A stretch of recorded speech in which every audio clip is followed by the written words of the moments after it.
Welcome to my office. As you can see, it's looking a little bit cluttered.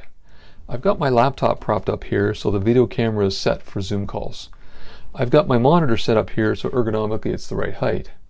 And I've got my keyboard and mouse here because I prefer to work with separate devices rather than work right off the laptop.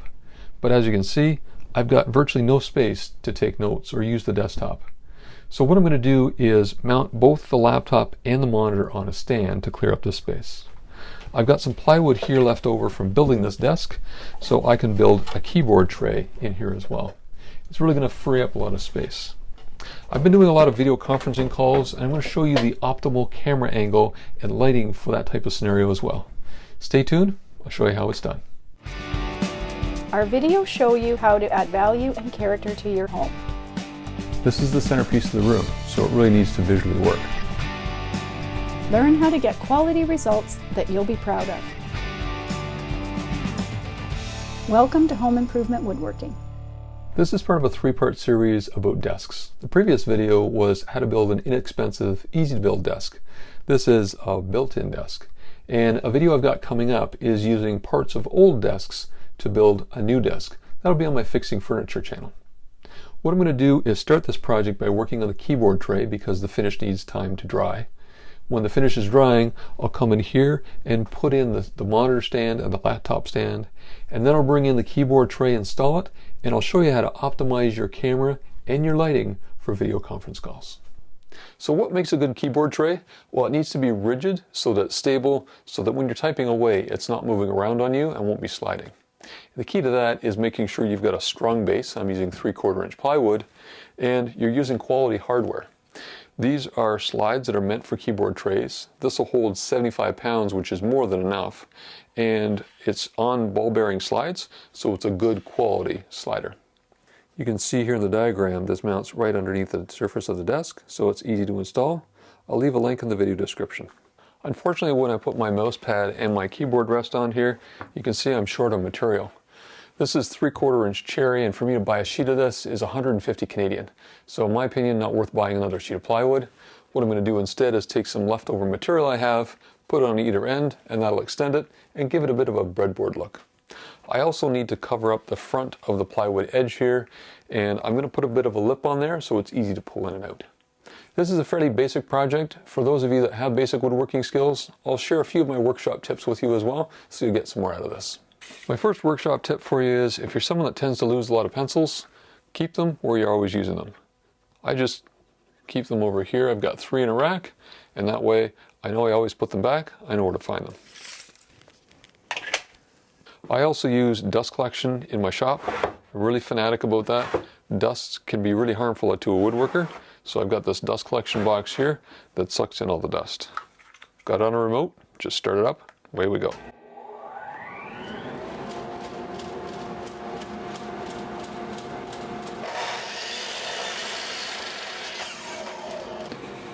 So this one's going to go on here. This one's obviously going over here. Now, I could really try to get these lined up when I glue them to get them perfect, but there's a faster way to do this. If you set it back about 1/16 of an inch on either side, once that glue's dried, what you can do is use this straight edge against the table saw fence, trim that edge, flip it around, trim this edge, and you have 2 perfect edges matching on all 4 corners. Now, the way I'm going to attach these is, instead of just glue, I'm going to use something called a biscuit joiner, also known as a plate joiner. I'm going to put a couple biscuits in here, and that'll just help give me a little more reinforcement on that plywood edge there. Now, if you've never seen a biscuit joiner before, the reason it's called a biscuit joiner is because the glued parts that hold the pieces together look like biscuits. And it's a fairly simple device. It's got a small blade in here that only extends so far. And what it does is it creates a slot. So it cuts a slot in both sides, you put the biscuit in, and it reinforces the joint. It's also really easy to mark out where you want the biscuits. It's just a matter of drawing a line on both parts, and then lining up that mark with a center line on the fence, and you can do your plunge cut.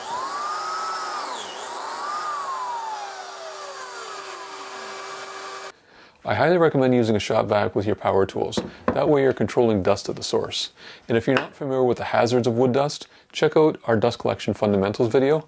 I know 2 retired woodworkers who have permanent lung damage from wood dust. These biscuits are compressed. They have a bit of a texture on them, and what happens is the moisture of the glue activates the biscuit and it expands the fibers so that biscuit opens up and has a really strong fit to it.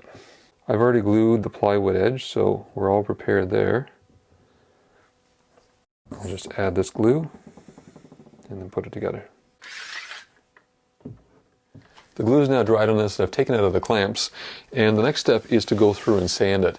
Now, sanding veneer on plywood can be very tricky because you can blow right through that and expose the layers underneath. So I'll show you a few techniques on how to prevent that from happening. You might also notice I've got a bunch of parts around here. I'm filming 2 videos at once. This is for my tool cabinet. In this door here, all my tools are going in very shortly. So you'll see a few changes along here as I'm filming.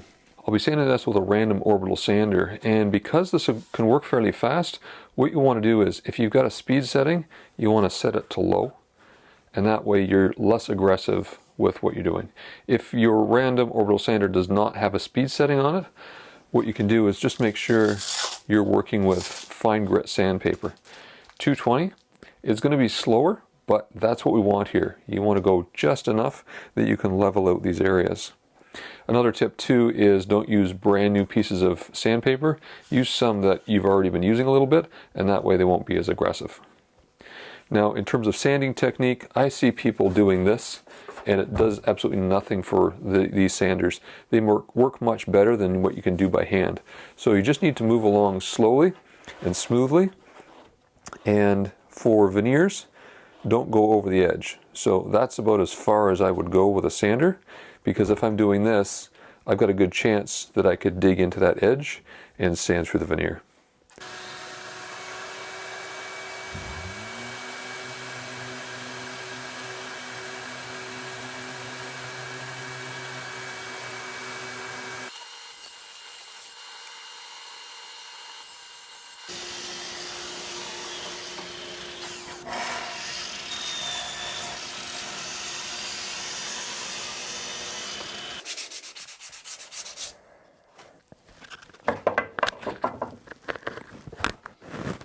So I've just finished sanding this front edge here, and the next step is to glue this on.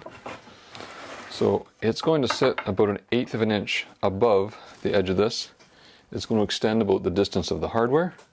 So it's just a matter of gluing that on. I've got lots of gluing surface here, so no need for biscuits. I've got no pressure on this.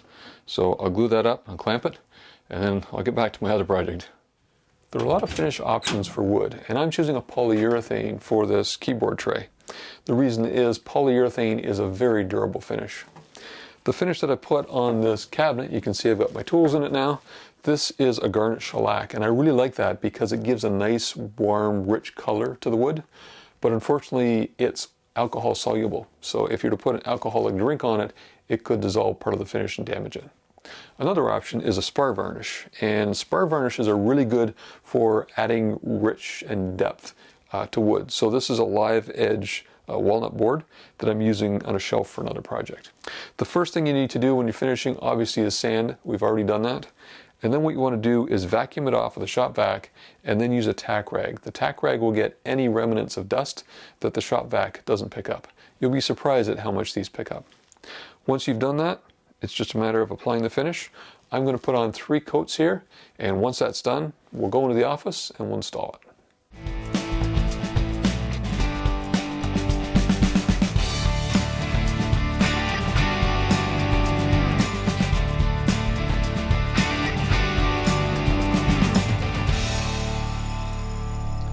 I'm going to start by unplugging everything and clearing off the desk here.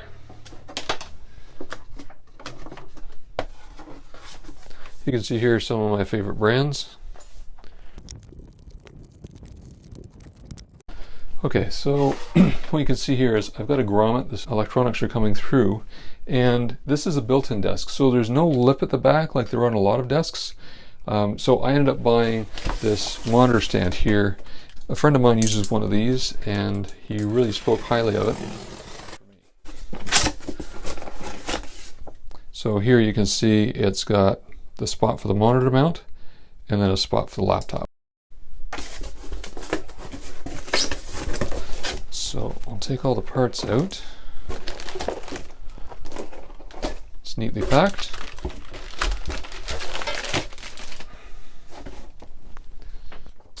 Okay, so here it shows you can mount it to the back of a desk or through a desk, and that's the setup I need. In the bottom of the post there are 3 holes plus a center threaded hole, so I'm just lining this up here to put 3 screws in. So just finished tightening up the screws here, and then there's a padding sticker here that's just on adhesive back. I'm going to install that. That just protects the desk surface.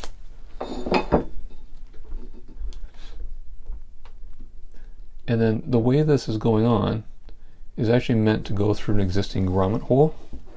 So if you've got a grommet hole in your desk, but I need to create a new one, so I just need it large enough that I can pass this bolt through it. So I have to drill a hole into the desk surface. So the post is going to go somewhere here, and I need to drill a 7/16 hole in there. But before I commit to drilling through my Cherry desktop, what I want to do is just put these arms on here and see if they're in the general area I want them to be. So there's one. And there's 2. Okay, so my laptop was over here, so that looks about right. And the monitor, it looks like that's fairly adjustable.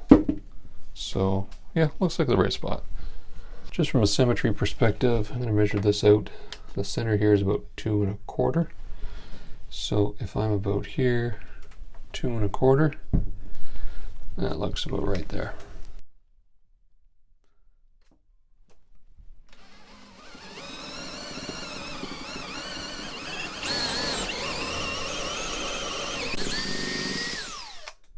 Here's the bolt that holds it on. I've got 1.5 inches on the desktop here, so that's about here. So there's a good 2 inches being threaded right up to the base here. And then this is the plate that goes underneath. So there's lots of pressure being put on that. There's no way this is moving.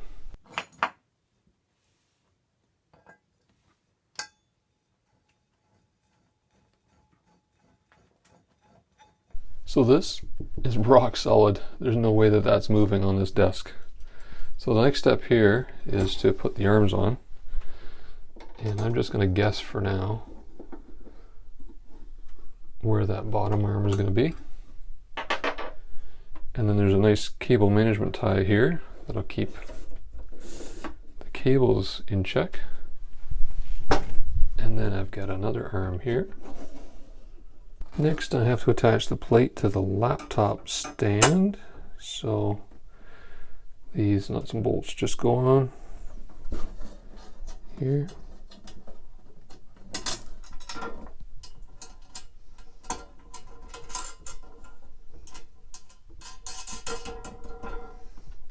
So there's flanges here that just slides on onto a bolt, and then the nut secures it in place. So there's the laptop stand. I can probably go a tad lower. And then for the monitor, I've got the same plate mount on the back, and then put the mounting plate on, and then put the screws back in.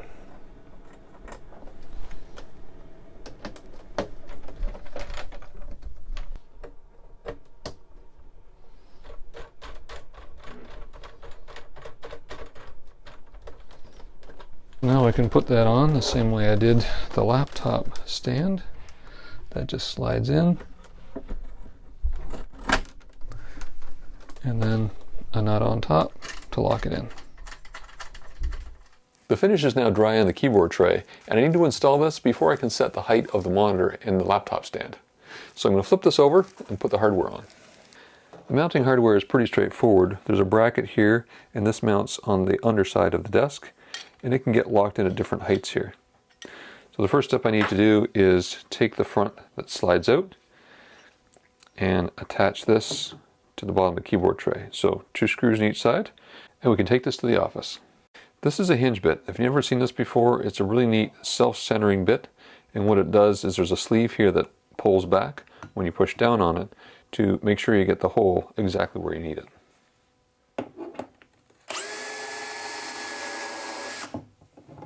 Just like that.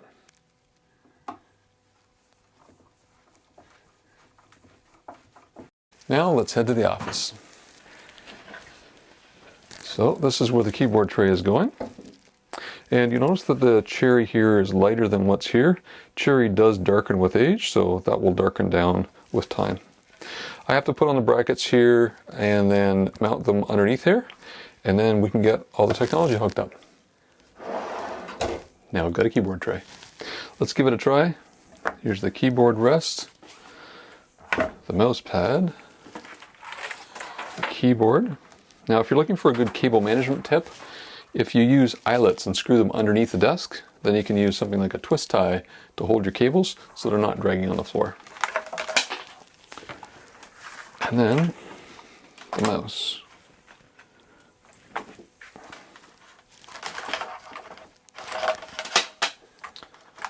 Okay, we'll see how this is going to work.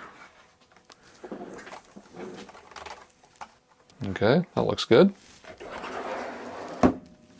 That's all the way. So what this has done is given me all this space here that I no longer have equipment on it. So, haha, really happy with that. Now from an ergonomic perspective, the way you should set up your desk is when you're working at the keyboard, your arm should be at 90 degrees. So my seat needs to go down just a little bit. Come up just a bit. And then your armrest should be there, so you've got your elbow sitting here, your wrist here, you're taking the tension off of your shoulders, and your arm here, and that's the best ergonomic way to be able to set this up. So I explained earlier I needed to do this before I could set up the height here, and the reason is the ergonomic setup, the height of my body, is aligned with this. So from a monitor perspective, your eyes should be aligned at least with the top of the monitor. So this needs to go up a little bit for me. I just adjust this to the right height, and I've got enough tension on here for it to hold. And then what I need to do is tighten it down.